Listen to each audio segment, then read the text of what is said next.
मित्रांनो तुम्हाला तुमचा जन्मवार माहिती आहे का? तर जाणून घेऊया मित्रांनो तो कसा काढायचा मित्रांनो. अगदी सेकंदात मित्रांनो आपण जन्मवार काढू शकतो. जसं मित्रांनो मी आता जन्मतारीख घेतली 15 ऑगस्ट 1947 ला कोणता वार असेल. मग काय करणार मित्रांनो, सर्वात पहिले आपल्याला डेट लिहायची 3-15 बरोबर. मंथचा कोड मित्रांनो ऑगस्ट महिना आहे मित्रांनो. ऑगस्टचा कोड काय येईल 1 2 3 4 5 6 7 आणि 8 नंबरवर ऑगस्ट येतो म्हणून येईल मित्रांनो 3. नंतर मित्रांनो इयर कोड. आता मित्रांनो जर 1900 ते 1999 पर्यंत 0 घ्यायचं, 2000 ते 2099 पर्यंत 6 घ्यायचं. आता 1947 याच्यामध्ये येईल म्हणून इथे येईल 0 बरोबर. नंतर काय घ्यायचं मित्रांनो, वर्षाचे शेवटचे 2 डिजिट म्हणजे किती येणार आहे 47. आणि इथे मित्रांनो काय करायचंय आपल्याला, हे शेवटचे 2 डिजिट असतात त्याला मित्रांनो कशाने भागायचंय मित्रांनो 4 ने भागायचंय. 47 ला जर मित्रांनो तुम्ही 4 ने भागितल्यावर किती येणार आहे मित्रांनो 11चा भाग जाणार आहे. 11 चौक 44.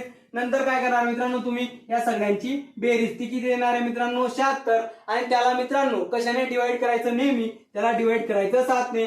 आणि इथे मित्रांनो आपल्याला बाकी लिहायला लागेल. बघा इथे 10चा भाग झाला, बाकी किती उरली मित्रांनो, बाकी असेल आपली 6. 6 नंबरवर कोणता वार आहे मित्रांनो, तर तो आहे मित्रांनो शुक्रवार. म्हणजे 15 ऑगस्ट 1947 ला कोणता वार होता मित्रांनो, शुक्रवार.